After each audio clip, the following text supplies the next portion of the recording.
Hi all, എല്ലാവർക്കും നമസ്കാരം. അപ്പോൾ ഇന്നത്തെ നമ്മുടെ റെസിപ്പി പ്ലം കേക്കിൻ്റെ റെസിപ്പിയാണ്. ക്രിസ്മസ് സ്പെഷ്യലായിട്ട് ഉണ്ടാക്കിയ പ്ലം കേക്ക്. ഇത് വളരെ എളുപ്പമാണ് ഉണ്ടാക്കാൻ. ബീറ്ററോ ബട്ടറോ ഓവനോ ഒന്നും വേണ്ട. അധികം എക്സ്പെൻസീവ് ആയിട്ടുള്ള ചേരുവകളൊന്നും ചേർക്കാതെ വളരെ സിമ്പിളായിട്ട് ഉണ്ടാക്കിയ പ്ലം കേക്ക് എല്ലാവർക്കും ഈസി ആയിട്ട് വീട്ടിലുണ്ടാക്കാൻ പറ്റും. അപ്പോൾ നമുക്ക് നമ്മുടെ കേക്ക് എങ്ങനെ ഉണ്ടാക്കുന്നതെന്ന് നോക്കിയാലോ. അപ്പോൾ നമുക്ക് നമ്മുടെ കേക്ക് ഉണ്ടാക്കാൻ തുടങ്ങാം. അതിന് വേണ്ടിയിട്ടുള്ള ഡ്രൈ ഫ്രൂട്ട്സ് നമുക്കൊരു പാത്രത്തിലേക്ക് ആദ്യം ഇട്ട് വയ്ക്കാം. ആദ്യം നമുക്ക് ഗ്രേപ്സ് ഇട്ട് കൊടുക്കാം. ഇത് സീഡ്ലെസ് ഗ്രേപ്സ് ആണ്. നമ്മൾ പ്ലം കേക്ക് ഉണ്ടാക്കുമ്പോൾ സീഡ്ലെസ് ഗ്രേപ്സ് തന്നെ വാങ്ങിക്കാൻ ശ്രദ്ധിക്കുക. 1/2 കപ്പാണ് എടുത്തേക്കണത്. പിന്നെ എടുത്തേക്കണത് ഒരു 1/4 കപ്പ് ടൂട്ടി ഫ്രൂട്ടി. എനിക്കിവിടെ ഗ്രീനും റെഡും മാത്രമേ കിട്ടുള്ളൂ, യെല്ലോ കിട്ടിയിട്ടില്ല. എല്ലാം കൂടി ഒരു 1/4 കപ്പോളം മതിയാകും. ഇപ്പോൾ 1/4 കപ്പ് ടൂട്ടി ഫ്രൂട്ടി ഇട്ട് കൊടുത്തു. ഇനി ഇതിലേക്ക് ഞാൻ ചേർത്ത് കൊടുക്കുന്നത് കുറച്ച് ഡേറ്റ്സ് ആണ്. ഞാനൊരു 1/4 കപ്പോളാണ് എടുത്തേക്കുന്നത്. ഡേറ്റ്സ് എടുക്കുമ്പോൾ അധികം സോഫ്റ്റ് അല്ലാത്ത കുറച്ച് ഹാർഡായിട്ടുള്ള ഡേറ്റ്സ് ഉണ്ടല്ലോ, അത് എടുക്കുക. നിങ്ങൾക്ക് ഇപ്പോൾ ഏതൊക്കെ ഡ്രൈ ഫ്രൂട്ട്സ് ഇടാൻ താല്പര്യമുണ്ടോ അതെല്ലാം നമുക്ക് ചേർത്ത് കൊടുക്കാം. ഞാനിപ്പോൾ ഇത്രയും മാത്രമേ ചേർത്ത് കൊടുക്കുന്നുള്ളൂ. ഇത് ഇവിടെ ഇരിക്കട്ടെ. ഇനി നമുക്ക് കുറച്ച് പഞ്ചസാര ഒന്ന് ക്യാരമലൈസ് ചെയ്യണം. അതിന് വേണ്ടിയിട്ട് ഒരു പാത്രം അടുപ്പത്ത് വയ്ക്കാം. ഇപ്പോൾ അതാ ഞാനൊരു അലുമിനിയത്തിൻ്റെ ചീനച്ചട്ടി അടുപ്പത്ത് വെച്ചിട്ടുണ്ട്. അലുമിനിയം പാത്രത്തിൽ ക്യാരമലൈസ് ചെയ്യുന്നതാണ് കൂടുതൽ നല്ലത്. അതല്ലാതെ സ്റ്റീൽ പാത്രമോ അതോ അല്ലെങ്കിൽ നോൺ സ്റ്റിക്കോ എടുക്കുമ്പോൾ നമ്മുടെ ക്യാരമലൈസ് പെട്ടെന്ന് അങ്ങ് കരിഞ്ഞു പോകാൻ സാധ്യതയുണ്ട്. അത് കാരണം അലുമിനിയം പാത്രം എടുക്കുന്നതാണ് ഏറ്റവും ബെറ്റർ. ഇതൊന്നും ചൂടായിട്ട് വരട്ടെ. ചൂടാകുമ്പോൾ നമുക്കിതിലേക്ക് 1/2 കപ്പ് പഞ്ചസാര ചേർത്ത് കൊടുക്കാം. ഇതിലേക്ക് ഒരു 2 ടേബിൾ സ്പൂൺ വെള്ളം കൂടെ ചേർത്ത് കൊടുക്കുന്നുണ്ട്. ഇപ്പം ഞാനൊരു മീഡിയത്തിനും ലോയ്ക്കും ഇടയ്ക്കാണ് തീ വെച്ചേക്കണത്. ഒത്തിരി ഹൈ ഫ്ലെയിമിൽ വയ്ക്കണ്ട. ഈ പഞ്ചസാര നന്നായിട്ടൊന്ന് മെൽറ്റായിട്ട് വരണം. ഇപ്പോൾ ഇളക്കി കൊടുക്കണമെന്ന് നിർബന്ധമൊന്നുമില്ല, വേണമെങ്കിൽ മാത്രം ജസ്റ്റ് ഒന്ന് ഇളക്കി കൊടുക്കുക. അപ്പോൾ അതാ നമ്മുടെ പഞ്ചസാര നന്നായിട്ട് മെൽറ്റായിട്ട് വന്നിട്ടുണ്ട്. ഇനി ഇതിൻ്റെ കളറൊക്കെ നന്നായിട്ടൊന്ന് ചേഞ്ച് ആകണം. ഒരു ഗോൾഡൻ ബ്രൗൺ കളർ ആകണം. അതുവരെ നമുക്ക് വെയിറ്റ് ചെയ്യാം. ഈ ക്യാരമലൈസിൻ്റെ കളറിനനുസരിച്ചാണ് നമ്മുടെ കേക്കിൻ്റെ കളറും വ്യത്യാസമാകണത്. എന്ന് വെച്ചാൽ ഒത്തിരി അങ്ങ് ഡാർക്കായിട്ട് ബ്രൗൺ ആക്കരുത്. അപ്പോൾ ഒരു കയ്പ്പ് ടേസ്റ്റ് ഉണ്ടാകും നമ്മുടെ കേക്കിന്. അത് കാരണം ഒരു ഗോൾഡൻ ബ്രൗൺ കളർ ആയാൽ മതി. അപ്പോൾ അതാ നമ്മുടെ പഞ്ചസാരയുടെ കളറ് ചെറുതായിട്ടൊന്ന് ചേഞ്ച് ആകാൻ തുടങ്ങിയിട്ടുണ്ട്.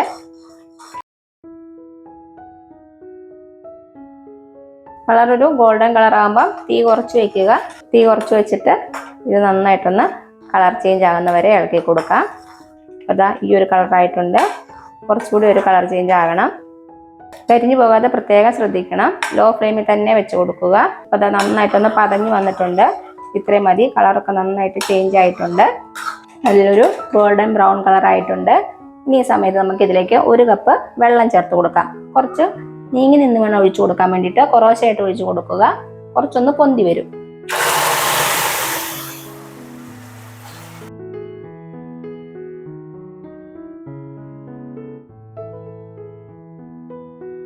ഇപ്പം അതാ 1 കപ്പ് വെള്ളവും ചേർത്ത് കൊടുത്തു. ഇനി ഇത് നന്നായിട്ടൊന്ന് തിളച്ച് വരണം. അപ്പോൾ അതാ നമ്മുടെ പഞ്ചസാര പാനി നന്നായിട്ട് തിളച്ച് വന്നിട്ടുണ്ട്. ഈ സമയത്ത് നമുക്ക് ഇതിലേക്ക് നമ്മുടെ ഡ്രൈ ഫ്രൂട്ട്സ് ചേർത്ത് കൊടുക്കാം. എന്നിട്ട് നന്നായിട്ടൊന്ന് ഇളക്കി കൊടുക്കുക. ഇനി നമ്മുടെ ഡ്രൈ ഫ്രൂട്ട്സ് ഈ പഞ്ചസാര പാനിയിൽ കിടന്ന് നന്നായിട്ടൊന്ന് തിളയ്ക്കണം. നമ്മുടെ പഞ്ചസാര പാനി കുറച്ചൊന്ന് തിക്കായിട്ട് വരണം. അതുവരെ തിളപ്പിക്കുക. ഇങ്ങനെ പഞ്ചസാര പാനിയിൽ കിടന്ന് തിളയ്ക്കുമ്പോൾ നമ്മുടെ ഡ്രൈ ഫ്രൂട്ട്സ് ഒക്കെ നന്നായിട്ടൊന്ന് സോഫ്റ്റ് ആയിട്ട് വരും. ഒത്തിരി അങ്ങ് വറ്റിക്കണ്ട. നന്നായിട്ട് വറ്റിച്ചാൽ നമ്മുടെ ഡ്രൈ ഫ്രൂട്ട്സ് ഒക്കെ കട്ടിയായിട്ട് കിടക്കും. അത് ഒഴിവാക്കാൻ വേണ്ടിയിട്ടാണ് നമ്മൾ ഒത്തിരി അങ്ങ് വറ്റിച്ചെടുക്കാത്തത്. ഇപ്പം അതാ നോക്കിയാൽ നമ്മുടെ ഡ്രൈ ഫ്രൂട്ട്സ് ഒക്കെ ചേർത്തിട്ട് ഇത് നന്നായിട്ടൊന്ന് തിളച്ചു. അത്യാവശ്യം നന്നായിട്ട് വറ്റി വന്നിട്ടുണ്ട്. ഈ ഒരു പരുവത്തിലെടുത്താൽ മതി. ഒത്തിരി അങ്ങ് വറ്റിക്കരുത്. ഇനി ഇത് ചൂടാറുമ്പോൾ കുറച്ചുകൂടി ഒന്ന് തിക്കായിട്ട് വരും. അപ്പോൾ ഈ ഒരു പരുവത്തിൽ നമുക്ക് തീ ഓഫ് ചെയ്യാം. എന്നിട്ട് ഇത് തണുക്കാൻ വേണ്ടിയിട്ട് മാറ്റി വയ്ക്കാം. നന്നായിട്ടിരുന്നത് തണുക്കട്ടെ. നമുക്ക് അടുപ്പത്തുനിന്ന് മാറ്റിയിട്ട് ഒരു പാത്രത്തിലേക്ക് ഒഴിച്ചു കൊടുക്കാം. ഇപ്പോൾ ഇതാ ഞാനിതൊരു പാത്രത്തിലേക്ക് മാറ്റിയിട്ടുണ്ട്. ഇത് നന്നായിട്ട് ചൂടാറട്ടെ.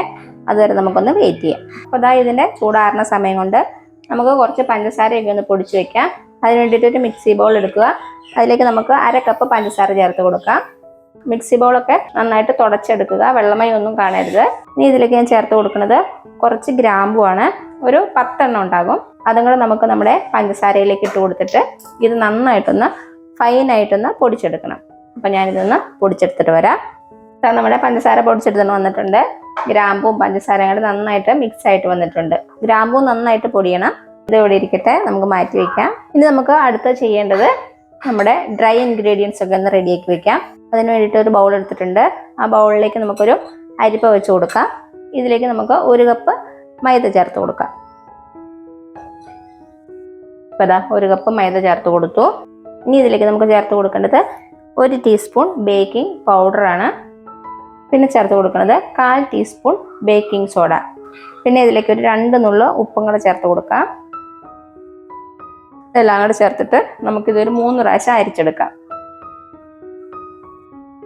ഇത് മസ്റ്റായിട്ട് ചെയ്യണം. നമ്മുടെ ഇൻഗ്രീഡിയൻസ് എല്ലാം കൂടി നന്നായിട്ടൊന്ന് യോജിച്ച് വരാൻ വേണ്ടിയിട്ടാണ്. ഇങ്ങനെ യോജിച്ച് വന്നാൽ തന്നെയാണ് നമ്മുടെ കേക്കും അതേപോലെ തന്നെ പെർഫെക്റ്റ് ആയിട്ട് വരുന്നത്.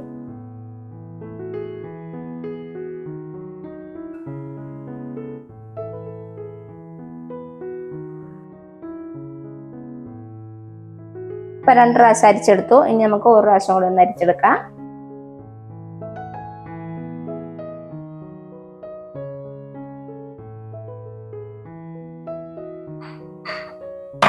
ഇപ്പൊ 3 പ്രാവശ്യം അരിച്ചെടുത്തു. ഒന്നുകൂടി നന്നായിട്ടൊന്ന് മിക്സ് ചെയ്യാം. ഇതെവിടെ ഇരിക്കട്ടെ.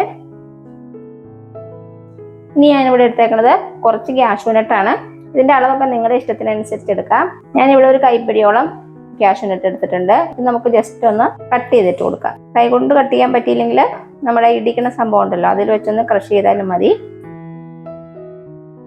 ചെറിയ ചെറിയ പീസായിട്ട് കിട്ടണം, അത്രയേ ഉള്ളൂ. ഇപ്പൊ അതൊന്ന് പൊട്ടിച്ചിട്ട് കൊടുത്തിട്ടുണ്ട്. ഇനി ഈ കാഷ്യൂ നട്ടിലേക്ക് നമുക്ക് കുറച്ച് മൈദ ഒന്ന് ഇട്ട് കൊടുക്കാം. നമ്മളിപ്പോൾ റെഡിയാക്കി വെച്ച മൈദയിൽ നിന്ന് ഒരു 2 ടേബിൾ സ്പൂണോളം അത് ചേർത്തിട്ട് ഒന്ന് മിക്സ് ചെയ്ത് കൊടുക്കുക. ഇതെന്തിനാന്ന് വെച്ചാൽ നമ്മൾ കേക്കിലേക്ക് ഇത് ഇട്ട് കൊടുക്കുമ്പോൾ ഇങ്ങനെ മൈദയിൽ മിക്സ് ആയില്ലെങ്കിൽ കാഷ്യൂ നട്ട് എല്ലാം കൂടി അടിയിൽ വന്ന് കിടക്കും. അത് ഒഴിവാക്കാൻ വേണ്ടിയിട്ടാണ് നമ്മളിങ്ങനെ മൈദയിലൊന്ന് കവർ ചെയ്തെടുക്കുന്നത്. അപ്പോൾ അത് നന്നായിട്ടൊന്ന് മിക്സ് ചെയ്ത് കൊടുത്തിട്ടുണ്ട്. ഇത് ഇവിടെ ഇരിക്കട്ടെ. പഞ്ചസാര കാരമലൈസ് ചെയ്യേണ്ട ചൂടൊക്കെ ആറിയിട്ടുണ്ട്. ഇനി നമുക്ക് മുട്ടയൊക്കെ ഒന്ന് അടിച്ചെടുക്കാം. അതിന് വേണ്ടിയിട്ട് മിക്സി ബൗൾ എടുക്കുക. അപ്പം നിങ്ങളുടെ കയ്യിൽ ബീറ്റർ ഉണ്ടെങ്കിൽ ബീറ്ററിൽ ബീറ്റ് ചെയ്താലും മതി. എല്ലാവർക്കും ബീറ്റർ ഉണ്ടാകത്തില്ലല്ലോ, അത് കാരണമാണ് ഞാൻ മിക്സി ബൗൾ എടുത്തത്. ഇതിലേക്ക് നമുക്ക് 2 മുട്ട പൊട്ടിച്ചൊഴിച്ച് കൊടുക്കാം. ഫ്രിഡ്ജിൽ നിന്ന് എടുത്ത പാടെ യൂസ് ചെയ്യരുത്. മുട്ടയുടെ തണുപ്പ് മാറിയ ശേഷം ഉപയോഗിക്കുക. ഇപ്പോൾ അതാ 2 മുട്ട പൊട്ടിച്ചൊഴിച്ച് കൊടുത്തു. ഇനി ഇതിലേക്ക് നമുക്ക് 1 ടീസ്പൂൺ വാനില എസൻസ് ചേർത്ത് കൊടുക്കാം. വാനില എസൻസ് ചേർത്തിട്ട് ഇത് രണ്ടും കൂടി നമുക്ക് നന്നായിട്ടൊന്ന് അടിച്ചെടുക്കാം. ഹൈ സ്പീഡിൽ വെച്ചൊരു 10-15 സെക്കൻഡ് മതിയാവും. അപ്പോൾ ഞാനിതൊന്ന് അടിച്ചെടുത്തിട്ട് വരാം. ഇപ്പോൾ അതാ നമ്മുടെ മുട്ട അടിച്ചെടുത്തുകൊണ്ട് വന്നിട്ടുണ്ട്. കണ്ടോ, നന്നായിട്ട് പതഞ്ഞ് വന്നിട്ടുണ്ട്. ഇനി ഇതിലേക്ക് നമുക്ക് നമ്മൾ പൊടിച്ചു വെച്ചല്ലോ ഗ്രാമ്പും പഞ്ചസാരയും, അത് ഇതിലേക്ക് ചേർത്ത് കൊടുത്തിട്ട് ഇതൊന്നുകൂടി ഒന്ന് നന്നായിട്ട് അടിച്ചെടുക്കണം. ഹൈ സ്പീഡിൽ വെച്ചൊരു 10 സെക്കൻഡോളം മതിയാകും. അപ്പോൾ ഇത് ഞാനൊന്ന് അടിച്ചെടുത്തിട്ട് വരാം. ഇനി ഇതിലേക്ക് നമുക്ക് ചേർത്ത് കൊടുക്കേണ്ടത് ഓയിലാണ്. ഞാനിവിടെ സൺഫ്ലവർ ഓയിലാണ് ഉപയോഗിച്ചേക്കുന്നത്. നമ്മുടെ വെളിച്ചെണ്ണ ഒന്നും യൂസ് ചെയ്യരുത്. ഒന്നെങ്കിൽ സൺഫ്ലവർ ഓയിൽ, അതുമല്ലെങ്കിൽ ഒലീവ് ഓയിൽ, അതുമല്ലെങ്കിൽ മെൽറ്റ് ചെയ്ത ബട്ടർ, ഏതായാലും മതി. അതൊരു 1/2 കപ്പ് എടുക്കുന്നുണ്ട്. ഇപ്പം ഈ ഓയിലും കൂടെ ചേർത്തിട്ട് നമുക്ക് ജസ്റ്റ് ഒന്ന് ഇതൊന്ന് കറക്കിയെടുക്കാം. ഒത്തിരി ഹൈ സ്പീഡിലൊന്നും ഇട്ട് കറക്കണ്ട, ലോ സ്പീഡിലിട്ട് ഒരു 5-6 സെക്കൻഡ് മതിയാകും. അപ്പോഴേക്കും ഇതെല്ലാം കൂടി നന്നായിട്ടൊന്ന് മിക്സ് ആയിട്ട് വരും. അപ്പോൾ അതാ എല്ലാം കൂടി ചേർത്തിട്ട് നന്നായിട്ട് ഒന്ന് അടിച്ചെടുത്തിട്ടുണ്ട്. ഇതെവിടെ ഇരിക്കട്ടെ. അപ്പോൾ അതാ ഞാനൊരു ബൗൾ എടുത്തിട്ടുണ്ട്. ഈ ബൗളിലേക്ക് ചൂടാറിയ നമ്മുടെ ഡ്രൈ ഫ്രൂട്ട്സിൻ്റെ മിക്സ് ഒഴിച്ചു കൊടുക്കാം. കണ്ടോ, ഈ ഒരു കൺസിസ്റ്റൻസിയാണ് വേണ്ടത്. ഒത്തിരി ലൂസായി പോകരുത്, അതേപോലെ തന്നെ ഒത്തിരി അങ്ങ് തിക്കും ആകരുത്. ഈ പരുവത്തിലാണ് നമുക്ക് കിട്ടാൻ വേണ്ടിയിട്ട്. അത് നമുക്ക് നമ്മുടെ ബൗളിലേക്ക് ഒഴിച്ചു കൊടുക്കാം. ചൂടാറിയപ്പോൾ കുറച്ചുകൂടി ഒന്ന് തിക്കായിട്ട് വന്നിട്ടുണ്ട്. ഇനി ഇതിലേക്ക് നമുക്ക് നമ്മുടെ മുട്ടയുടെ മിക്സ് ചേർത്ത് കൊടുക്കാം. നമ്മളിപ്പം അടിച്ചുകൊണ്ട് വന്നില്ലേ അത്. ഇനി ഇതെല്ലാം കൂടി ചേർത്തിട്ട് നമുക്ക് നന്നായിട്ടൊന്ന് മിക്സ് ചെയ്യാം. കാരമലൈസ് ചെയ്ത ഡ്രൈ ഫ്രൂട്ട്സും അതേപോലെ തന്നെ മുട്ടയുടെ മിക്സും നന്നായിട്ടൊന്ന് യോജിച്ച് വന്നോട്ടെ. ഇപ്പം അതാ നന്നായിട്ടൊന്ന് മിക്സ് ചെയ്ത് കൊടുത്തു. ഇനി ഇതിലേക്ക് നമുക്ക് നമ്മുടെ മൈദയുടെ മിക്സ് ചേർത്ത് കൊടുക്കാം. ചേർക്കുമ്പോൾ ഒരു 2-3 ബാച്ചായിട്ട് വേണം ചേർത്ത് കൊടുക്കാൻ വേണ്ടിയിട്ട്. കുറേശ്ശെ ചേർത്തിട്ട് നന്നായിട്ടൊന്ന് മിക്സ് ചെയ്യുക. ഓവറായിട്ട് അങ്ങ് കുത്തി ഇളക്കണ്ട, ഒരേ ഡയറക്ഷനിലേക്ക് തന്നെ പതുക്കെ ഒന്ന് ഇളക്കി കൊടുക്കുക. പ്ലം കേക്കിൻ്റെ മിക്സ് ഒത്തിരി അങ്ങ് ലൂസാകാനും പാടില്ല, അതേപോലെ തന്നെ ഒത്തിരി അങ്ങ് തിക്കാകാനും പാടില്ല.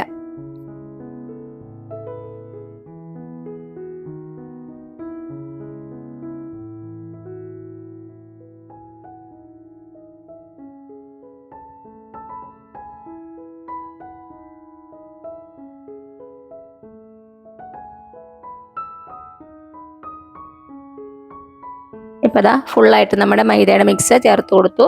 ഇനി ഇതിലേക്ക് ഞാൻ ചേർത്ത് കൊടുക്കുന്നത് ഒരു 1/2 ടീസ്പൂൺ ഗ്രാമ്പൂവിൻ്റെ പൊടിയാണ്. നമ്മൾ നേരത്തെ പഞ്ചസാര പൊടിച്ചപ്പോൾ ഒരു 10 എണ്ണം ചേർത്തിട്ടില്ലായിരുന്നോ?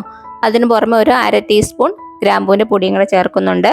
അപ്പോഴാണ് നമ്മുടെ പ്ലം കേക്കിന് നല്ലൊരു ഫ്ലേവർ ഉണ്ടാകുന്നത്. ഇപ്പം നമ്മുടെ കയ്യിലുള്ള ഗ്രാമ്പൂവിൻ്റെ ക്വാളിറ്റി അനുസരിച്ച് ഇതിൽ വ്യത്യാസം വരുത്തണം. എക്സ്പോർട്ട് ക്വാളിറ്റിയുള്ള ഗ്രാമ്പൂ യൂസ് ചെയ്യണമെങ്കിൽ ഒരു 5 ഗ്രാമ്പൂ മതിയാകും നമുക്ക് പഞ്ചസാര അടിക്കുമ്പോൾ പൊടിക്കാൻ വേണ്ടിയിട്ട്.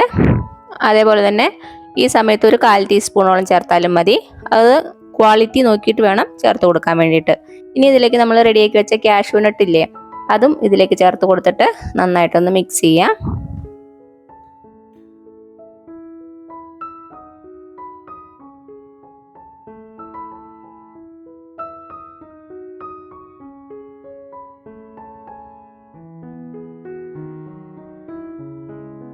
ഇപ്പം അതാ നമ്മുടെ ബാറ്റർ റെഡി ആയിട്ടുണ്ട്. ഇനി നമുക്ക് നമ്മുടെ ബാറ്റർ ഒരു കേക്ക് ടിന്നിലേക്ക് ഒഴിച്ചു കൊടുക്കാം. കേക്ക് ടിന്ന് ഓയിൽ വെച്ച് ഒന്ന് ഗ്രീസ് ചെയ്യുക.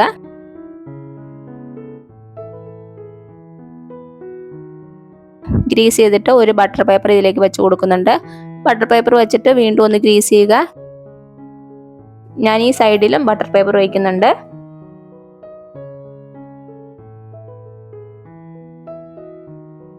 അതും ഒന്ന് ഗ്രീസ് ചെയ്ത് കൊടുക്കുന്നുണ്ട്. ഇനി ഇതിലേക്ക് നമുക്ക് നമ്മുടെ ബാറ്റർ ഒഴിച്ചു കൊടുക്കാം.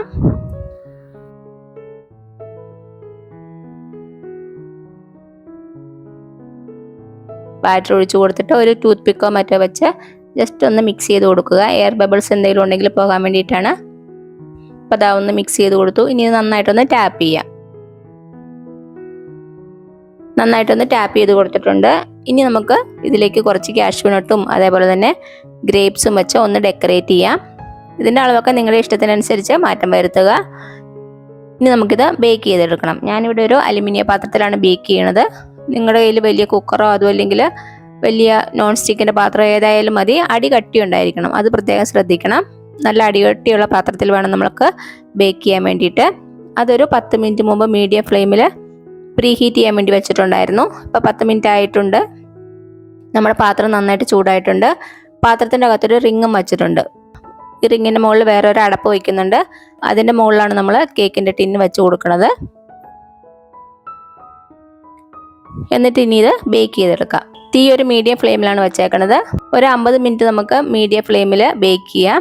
എന്നിട്ട് ജസ്റ്റ് ഒന്ന് തുറന്നിട്ട് കുത്തി നോക്കുക ബേക്ക് ആയോന്ന്. ബേക്ക് ആയില്ലെങ്കിൽ ചെറിയ തീയിൽ വെച്ച് ഒരു 15 അല്ലെങ്കിൽ 20 മിനിറ്റ് കൂടി ബേക്ക് ചെയ്യുക.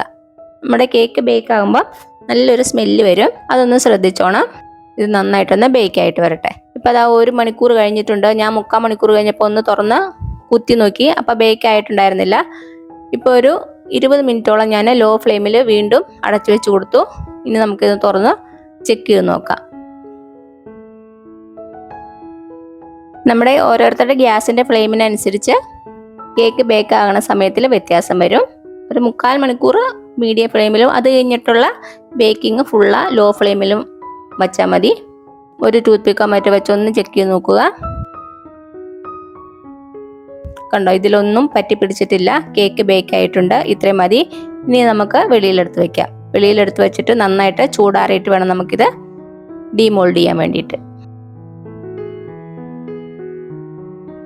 ഇപ്പം അതാ നമ്മുടെ കേക്കിൻ്റെ ചൂടൊക്കെ ആറിയിട്ടുണ്ട്. ഇനി നമുക്ക് ഡീമോൾഡ് ചെയ്യാം.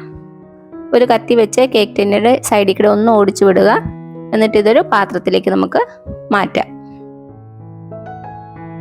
കേക്ക് ഉണ്ടാക്കി അന്ന് തന്നെ കട്ട് ചെയ്ത് കഴിക്കരുത്. 1 അല്ലെങ്കിൽ 2 ദിവസം കഴിഞ്ഞിട്ട് കഴിക്കുക. അപ്പോഴാണ് നമ്മുടെ പ്ലം കേക്കിൻ്റെ റിയൽ ആയിട്ടുള്ള ടേസ്റ്റ് നമുക്ക് കിട്ടുന്നത്. അപ്പോൾ ക്രിസ്മസിന് ഒരു 2 ദിവസം മുമ്പ് ഇത് ഉണ്ടാക്കി വെച്ചാൽ നമുക്ക് ക്രിസ്മസിൻ്റെ അന്ന് കട്ട് ചെയ്യാൻ പറ്റും. ഇതിൻ്റെ ബട്ടർ പേപ്പറൊക്കെ നമുക്ക് എടുത്ത് കളയാം. ഇതാ നോക്കിയാൽ നമ്മുടെ കേക്ക് ഇവിടെ സൂപ്പറായിട്ട് റെഡി ആയിട്ടുണ്ട്. ഇനി ഇതൊന്ന് കട്ട് ചെയ്ത് കാണിച്ചു തരാം. കണ്ടോ, നല്ല പെർഫെക്റ്റ് ആയിട്ട് വന്നിട്ടുണ്ട്. നല്ല സോഫ്റ്റ് ആയിട്ടുള്ളൊരു കേക്കാണ്. വളരെ ചിലവ് കുറഞ്ഞ എല്ലാവർക്കും ഉണ്ടാക്കാൻ പറ്റിയ നല്ലൊരു കേക്കിൻ്റെ റെസിപ്പിയാണ്. എല്ലാവരും നമ്മുടെ ക്രിസ്മസിന് ഇതൊന്ന് ട്രൈ ചെയ്ത് നോക്കുക. എല്ലാവർക്കും ഇഷ്ടമാകും. അപ്പോൾ നിങ്ങൾക്ക് ഇഷ്ടമായെങ്കിൽ ലൈക്ക് ചെയ്യാൻ മറക്കരുത്. അതേപോലെ തന്നെ നിങ്ങളുടെ ഫ്രണ്ട്സിനും റിലേറ്റീവ്സിനും ഒന്ന് ഷെയർ ചെയ്ത് കൊടുക്കാനും മറക്കരുത്. സബ്സ്ക്രൈബ് ചെയ്യാനും മറക്കല്ലേ. അപ്പോൾ എല്ലാവർക്കും ക്രിസ്മസിൻ്റെ ആശംസകൾ. അപ്പോൾ ഇനി പുതിയ റെസിപ്പി ആയിട്ട് കാണുന്നവരേക്കും thank you so much. By.